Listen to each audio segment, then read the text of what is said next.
Thank you for that introduction, and thank you for having me. As you said, uh, I base much of what I will be presenting today on archival research I did over in Hamilton last February. So it's great to sort of come back to you now with some of the preliminary conclusions. Um, so I'm writing a PhD in the law department of the EY, which is a history of people's tribunals, and this is one chapter of that history. Um, so it's a fairly specific argument that I will be presenting to you, but I'm also happy to talk about the Russell Tribunal more generally, or perhaps about people's tribunals more generally, as there's also a lot of contemporary activity going on that might be interesting to discuss. Um, but yeah, so this chapter is called the Russell Tribunal as a Research Project. Um, I should note at the outset that it's somewhat of a strange history. So there is fantastic historical work out there on the Russell Tribunal. The classic piece of point of reference is the book by the Klinghofers. That's now a few decades old, but more recently, Clive Webb published a great book, and I believe that I saw that Leila is also in the Zoom. So Leila wrote a fantastic PhD also on the Russell Tribunal recently, which I hope we will be seeing as a book in the not too distant future. I'm not necessarily entering the crowded field of telling the story of precisely what happened. I have indeed, as Andy already pointed out, more legal theoretical questions that I take to the tribunal. And to briefly introduce that angle before I actually turn to the tribunal, um, I thought I'd start with this quote from Antonio Cassese. So Antonio Cassese is or was really an influential, important Italian international lawyer, and he was one of the, well, sort of founders and most important participants in the early days of the Permanent People's Tribunal.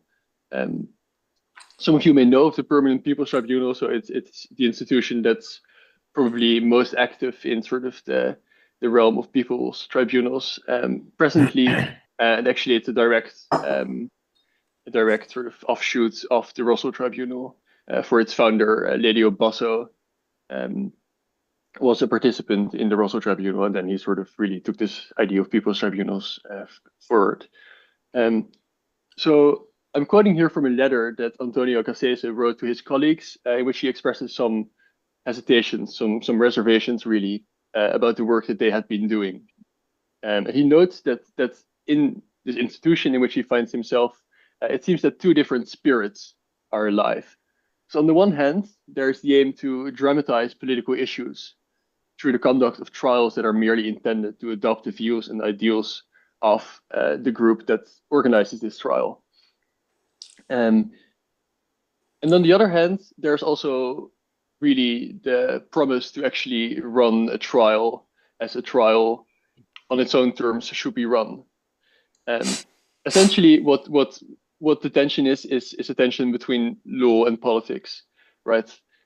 So people's tribunals are usually started with some political aim in mind. The Russell Tribunal was born from the anti-war movement, and somehow it sought to contribute to the anti-war movement. Um, and then that political aim is pursued through law, right? So law is in a way instrumentalized for a political pursuit. Um, the tension arises because law itself has quite quite a thick normative agenda, right? So law promises to objectively apply general rules, and this is caught up in all kinds of ideas of the rule of law, etc. And so inevitably, really, in a people's tribunal, there will be tensions between these sort of two different normative agendas that the format seems to inevitably involve. Um, so the interesting thing really is that this is quite a deep tension in the format, but participants don't really need to be all that conscious of it, or they don't really need to resolve it, right? So one can accept an invitation to participate in the People's Tribunal, say in the Russell Tribunal, guided on the one hand by some idea, right, that the tribunal will contribute to the political cause of the anti-war movement, and then also guided by some belief in law. and the tension may well sort of develop as the thing unfolds. It's not necessarily sort of a rational position one takes. And yet is a tension that needs to be resolved. And so that's roughly sort of the angle that I take to the Russell Tribunal. There's a couple of levels at which this tension manifests. So it poses a direct question of strategy, right? Do you actually want to, do you really want to instrumentalize the trial beyond the extent that running an objective, fair trial would allow you to, etc. So there's a very direct question of strategy, but it surfaces at different levels.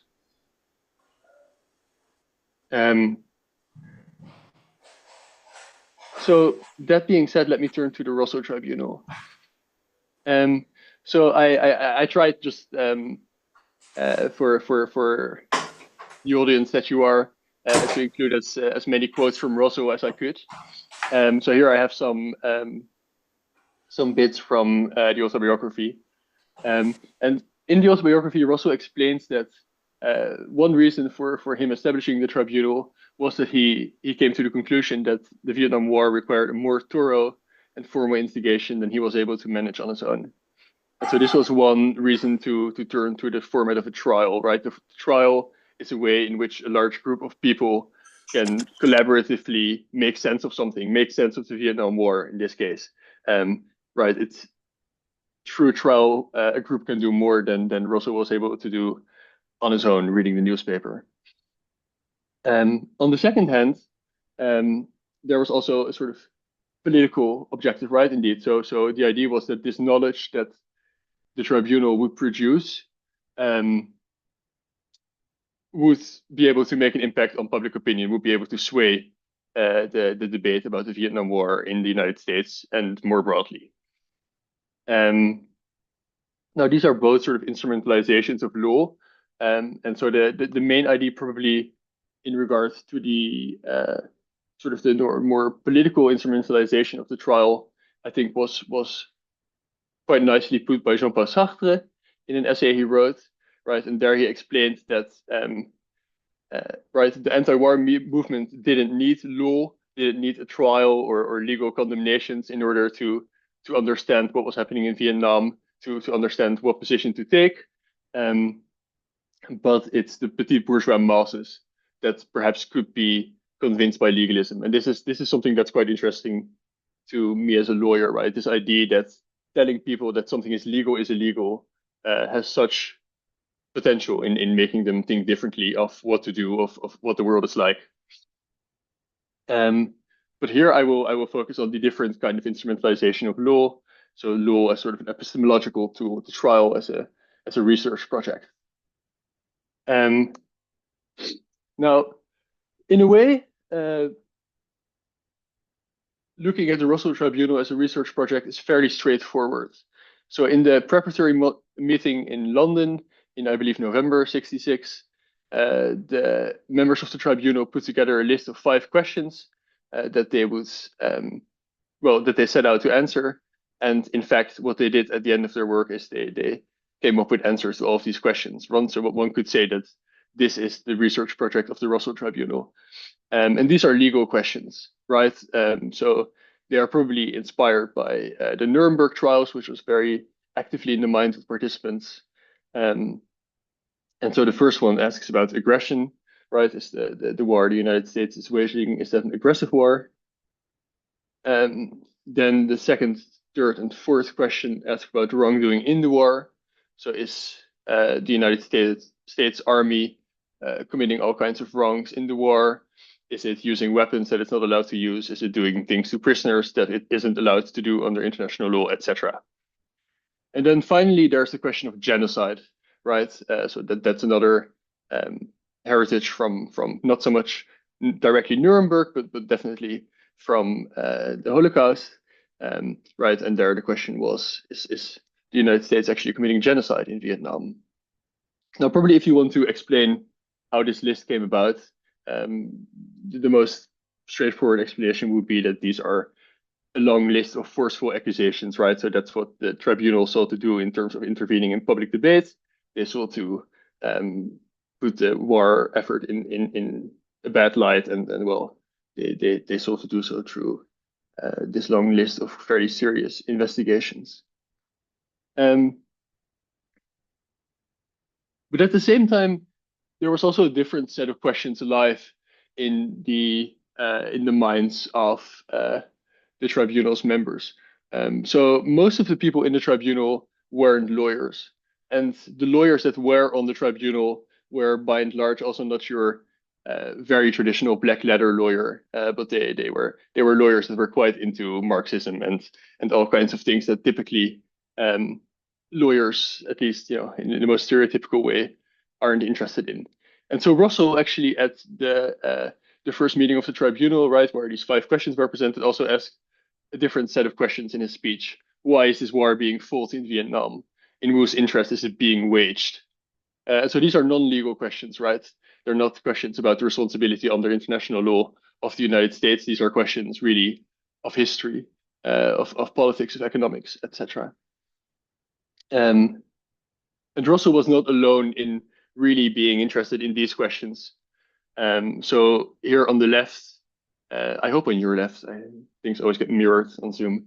We have Isaac Deutscher, who during the preliminary meeting said, right, that the point of the tribunal really was to give a lesson of history, much more than a lesson in law. And on the right is Lelio Basso, so that's the man who pushed the People's Tribunal's format into the future.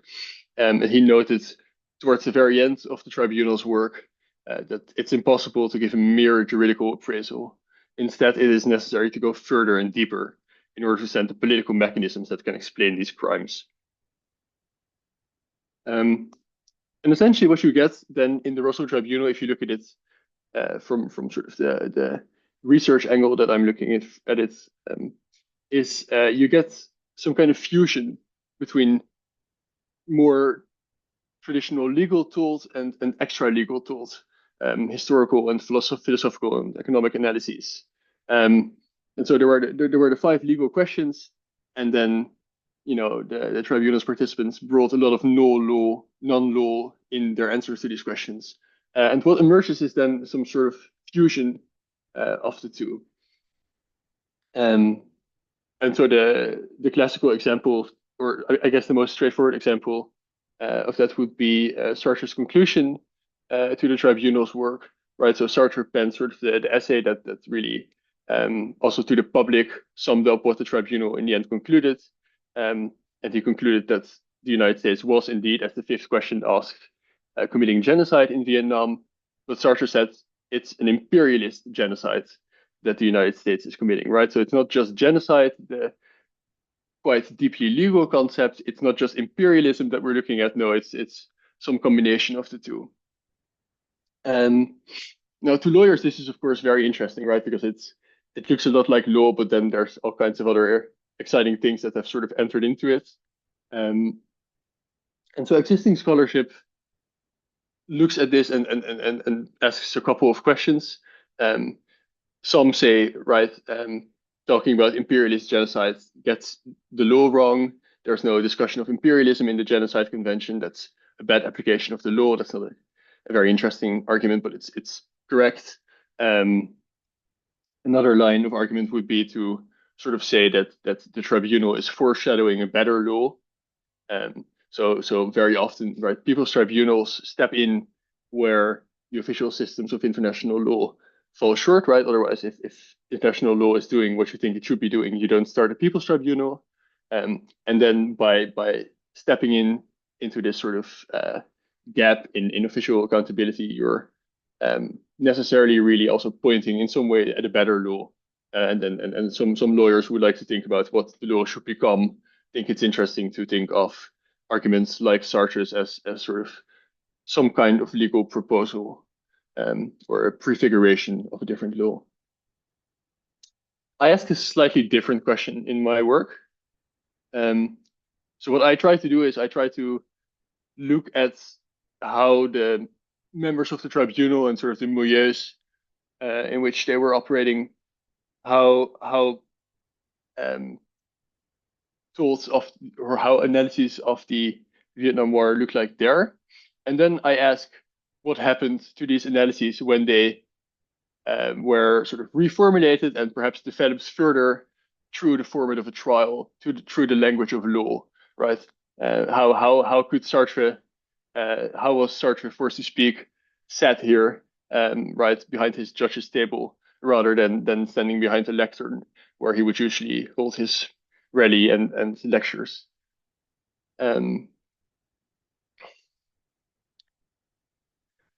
so to develop that analysis, I first should say something about how both the tribunal members and sort of lawyers thought of the Vietnam War roughly before the tribunal took place.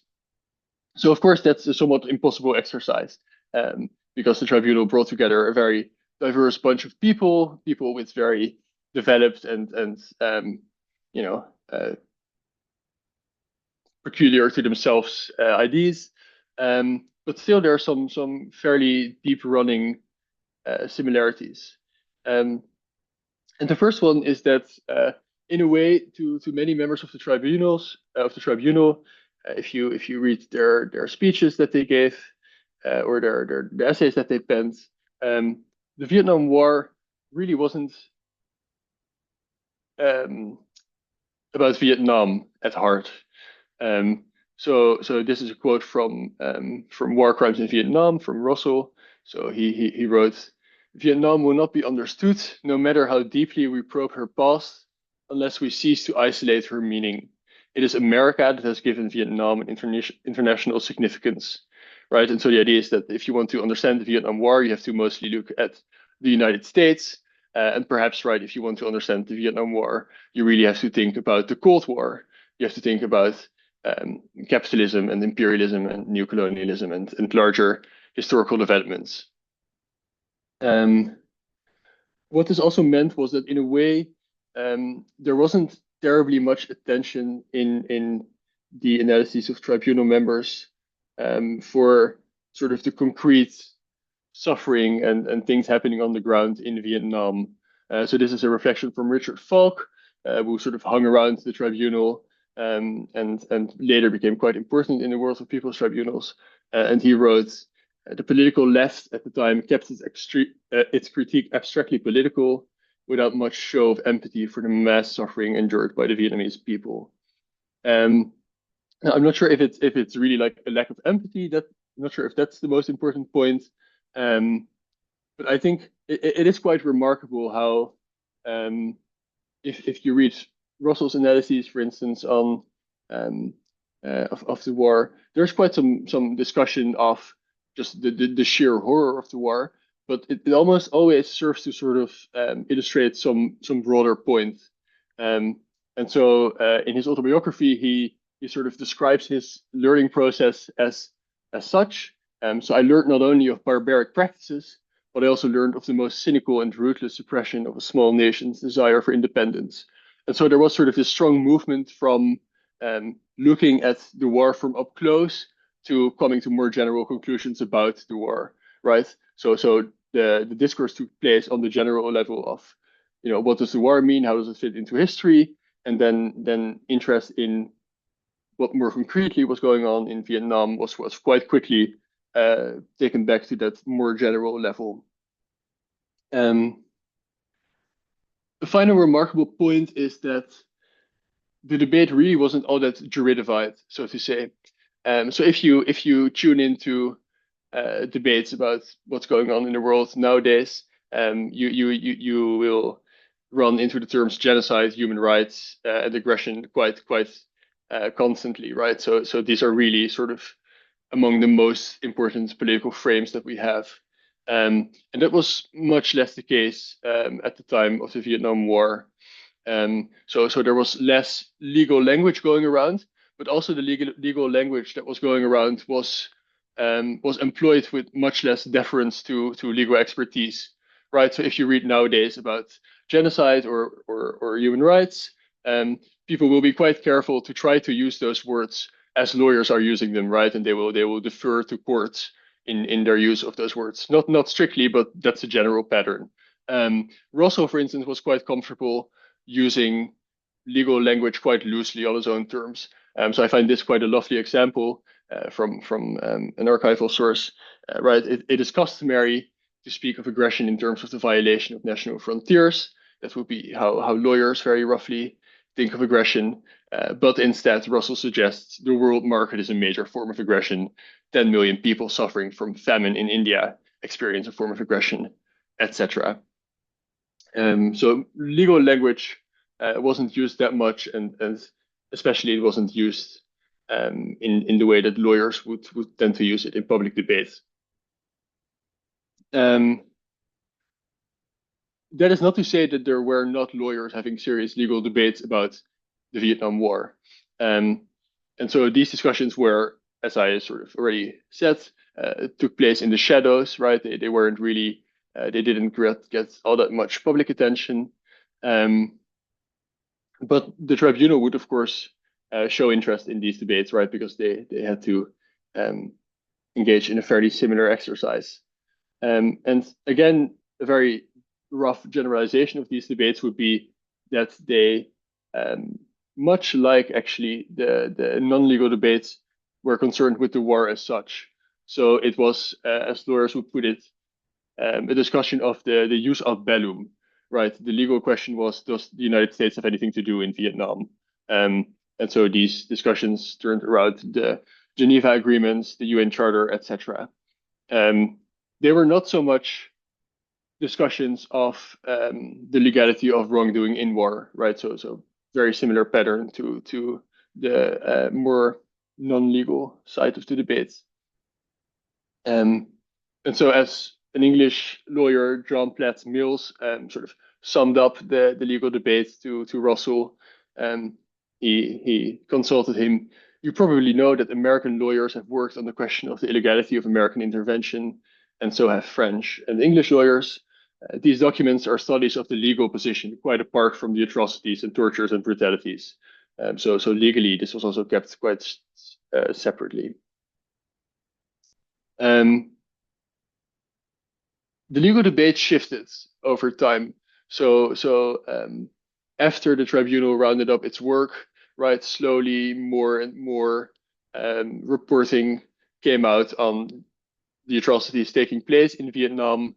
And with that shift in public opinion, lawyers started talking more also about the illegality of the conduct of US soldiers. But, and this is, I think, a crucial point for sort of the argument that I'm developing today, when this debate took off, it was kept very strictly separate from the debate about the legality of the war.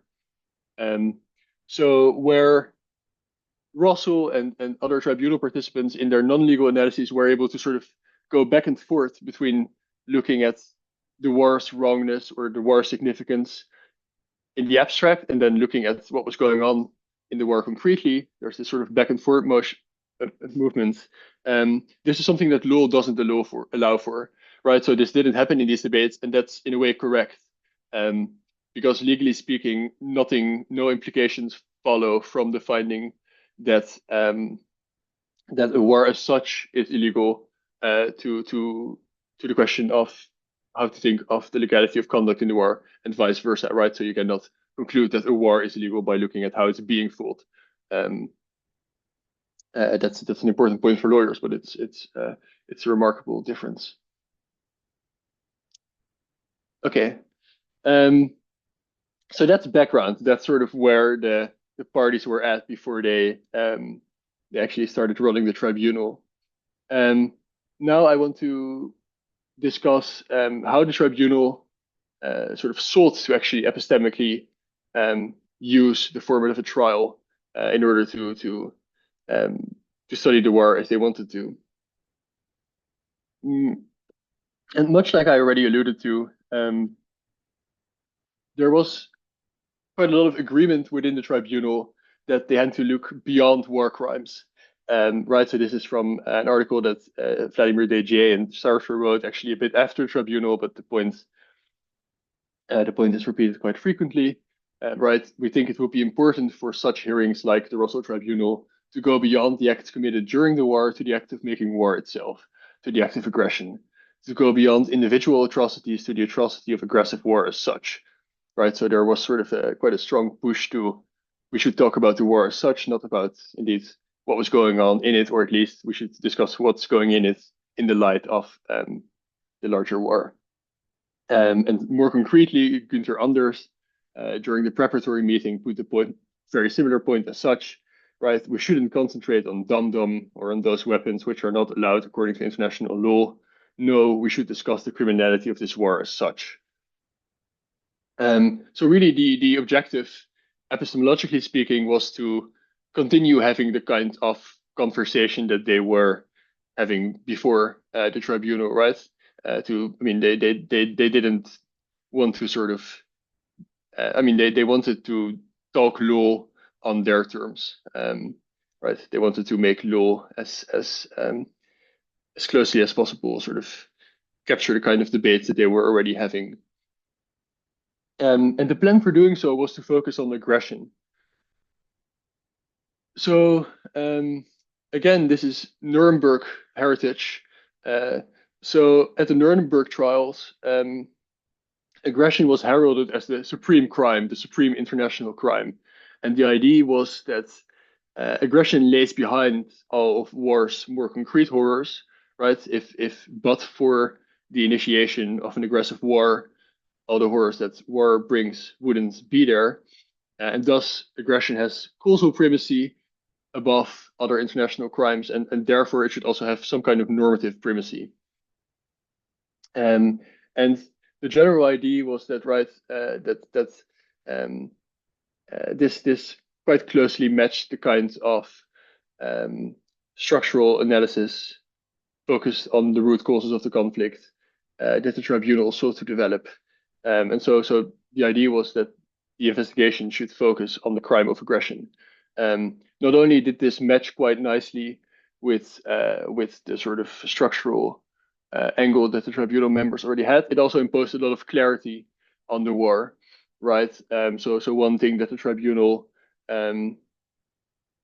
repeatedly had to sort of deal with was that people were accusing it, of course, of being biased, of only looking into United States wrongdoing, and one way of sort of perhaps countering that argument that here Juva sort of contemplated was that, well, if you realize that aggression inevitably produces resistance in the people being aggressed, right, we can perhaps sort of abstract from the mess that war inevitably brings. And so it did quite a lot of things that they liked, the crime of aggression. And so the idea was that it should be at the heart of the investigation. And the Vietnamese agreed, right? Yeah, there's quite some documents also from the Vietnamese in which they express a lot of enthusiasm for really centering the crime of aggression. So this is from the minutes of a meeting that one of the team of investigators had with some Vietnamese officials, right? And there the Vietnamese officials are quoted as saying that the entire investigation by the tribunal must focus on determining the existence of a war of aggression and identifying those responsible. And the Vietnamese also sought to help in this sort of research on aggression by delivering all kinds of documents, sort of outlining the history of the conflict. So with this plan, the tribunal turned to its task, and as I imagine many of you know, a lot of the tribunal's research work really consisted in the research missions, right? So a few groups of researchers traveled to Vietnam to collect evidence that the tribunal would consider. And this is also, by the way, just a really remarkable thing about the trial, right? The trial as a thinking process consists in the considering of evidence, right? So there's a strong idea that there's a group of people that have to collect evidence, then there's a very specific sort of thing that you can consider as evidence, and then there's another group tasked with considering that evidence strictly. It's all very I mean, we're used to thinking of law in this way, and so it doesn't seem strange, but it's extremely peculiar, right? You could also just have a discussion about the Vietnam War. You could also have the people going to Vietnam very actively chipping in on that discussion, etc. There's a lot of things that just the idea that we're meeting as a tribunal make us do. Um, anyways, um, so about the research missions. Um, again, right, and the idea was that the research missions should focus on aggression. Um, and so, as Russell explained to Ho Chi Minh in this letter, um, one way in which sort of this focus on aggression should develop was that a group of lawyers and legal historians was specifically tasked to study the question of aggression, and they would actually be doing archival research in Vietnam.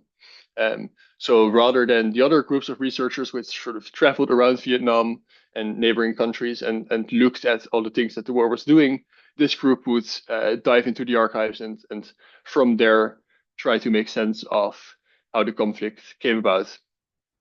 And so this work was sort of mostly trusted onto Gabriel Kulko, the US historian. And in his correspondence with Ralph Schoenmann, he quite enthusiastically agreed that he would put together, based on this archival research with his team, a 250-page document, sort of setting out the most detailed or most advanced account of the Vietnam War's aggressive history. And this project never really came off the ground. Um, it's interesting to ask why. For a good part it was personal. So Coco was just quite busy and unwell. Um, but there was also some frustration with his assignments.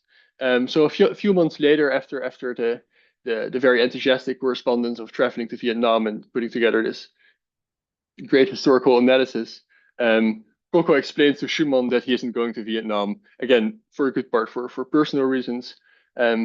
But also, he notes the history of US aggression and its legal status can be fully and persuasively documented on the basis of materials already fully available to us here. So there's no reason really to go to Vietnam. And it is a bit of a puzzling question how Vietnamese diplomatic archives could really change the debate very fundamentally. And then there's further sort of frustrations, right? So if aggression as a concept does seem quite nicely broad, and it does seem to draw into view the root causes of conflict, but at the same time, it really isn't the root causes analysis, right? So if you want to just have a legal analysis of aggression, you don't need a 250 pages history document, perhaps. So as Kolko notes, he showed to Schwartz the material that, well, I quote, I have brought back plus a very detailed outline on the history of US aggression. And Schwartz's position was that much of it might be irrelevant to a legal study of the illegality of US policy. And in this regard, he is correct. And then perhaps most fundamentally, Coco reflected that in the last analysis, there's nothing the tribunal can say on the war which is not already known.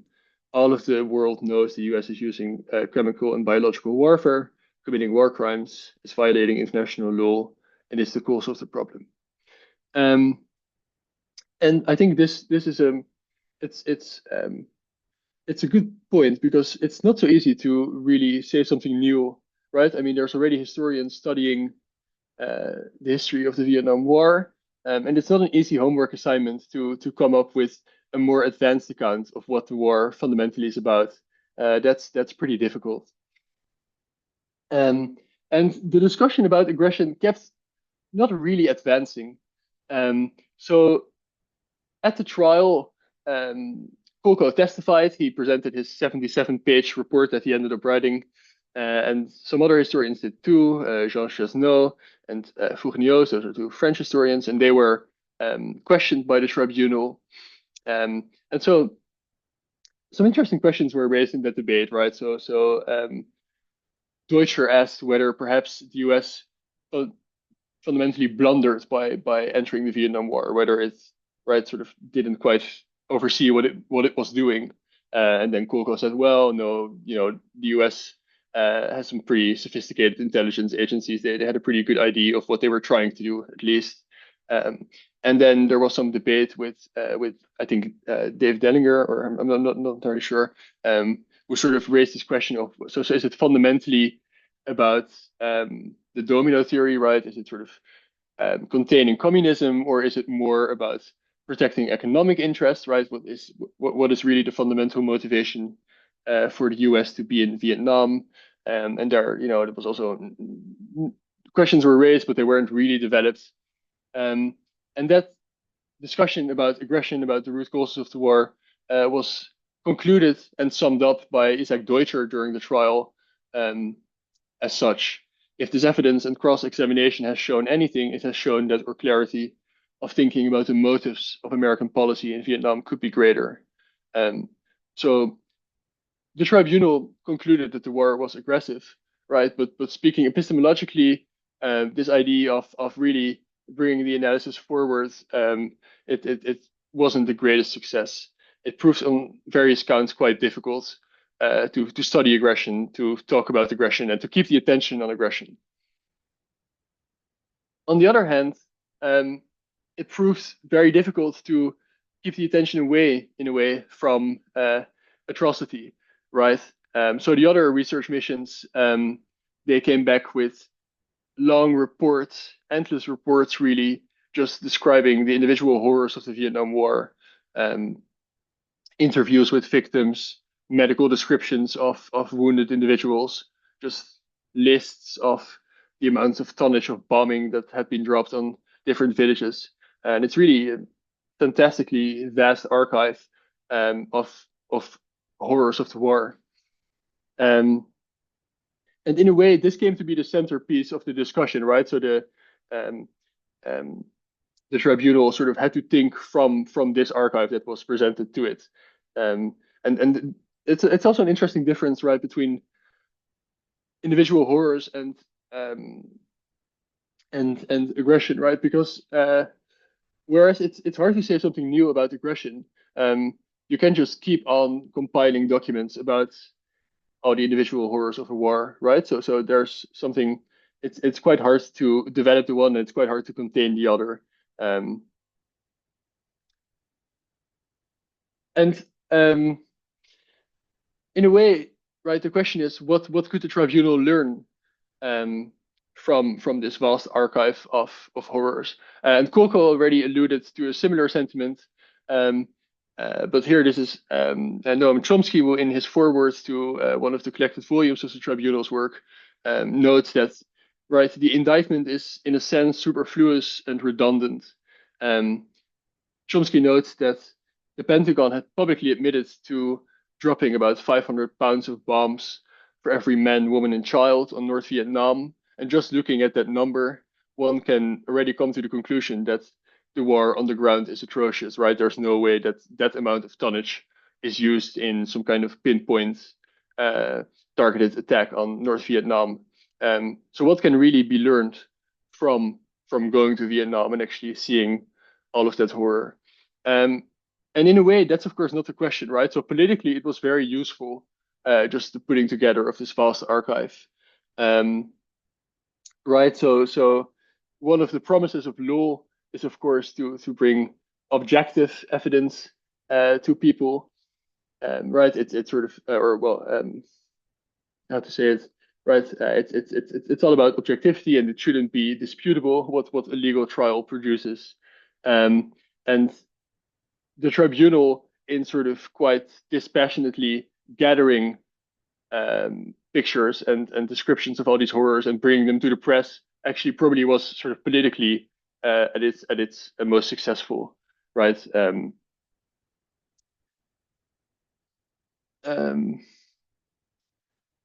but that's the political question. I'm asking the epistemological question.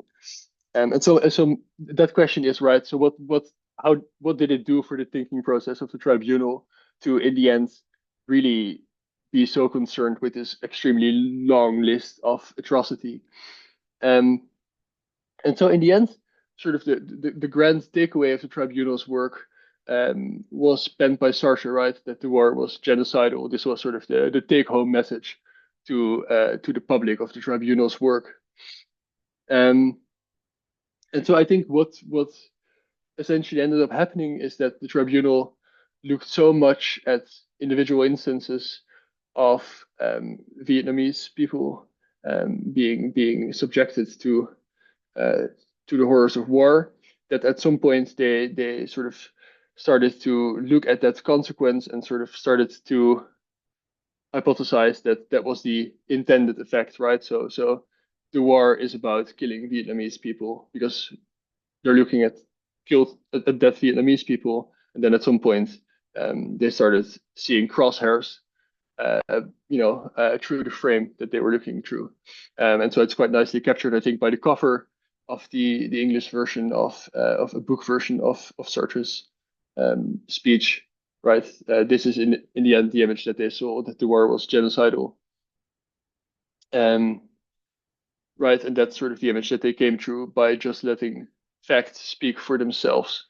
Um, Now, of course, right, the tribunal also, or Sartre also sort of brought in the idea that it was an imperialist genocide. So he sort of rehashed some of the ideas as to how the war fitted into the larger structural analyses that he typically developed. But that analysis really, I mean, it was very well written, but it didn't really draw very heavily, I think, on the work of the tribunal.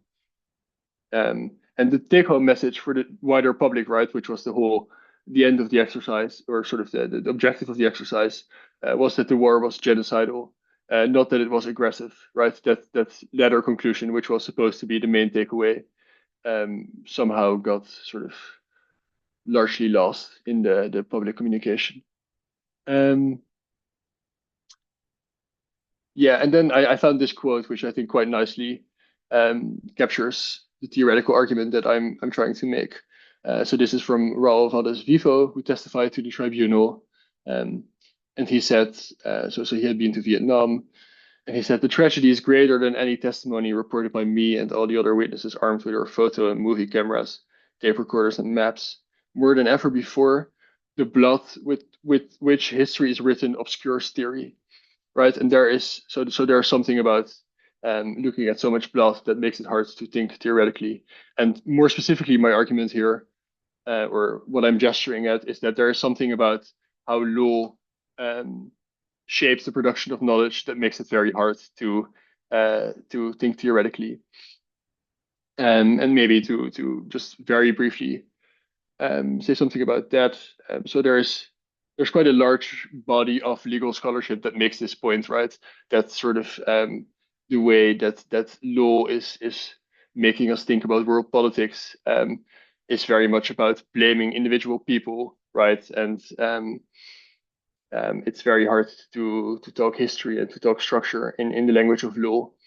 Um, and so then what my chapter here would show is that even a group of um, very brilliant anti-imperialist intellectuals who really sought to leverage law epistemologically on their own terms, not even to convince lawyers, struggled to not be sort of, to not to avoid some of the consequences of, or um, some of what's involved in the legal frame that they probably would have wanted to avoid. Yeah, I think I'll keep it at that. I think I was maybe fairly lengthy actually in the end. Um, but let's see.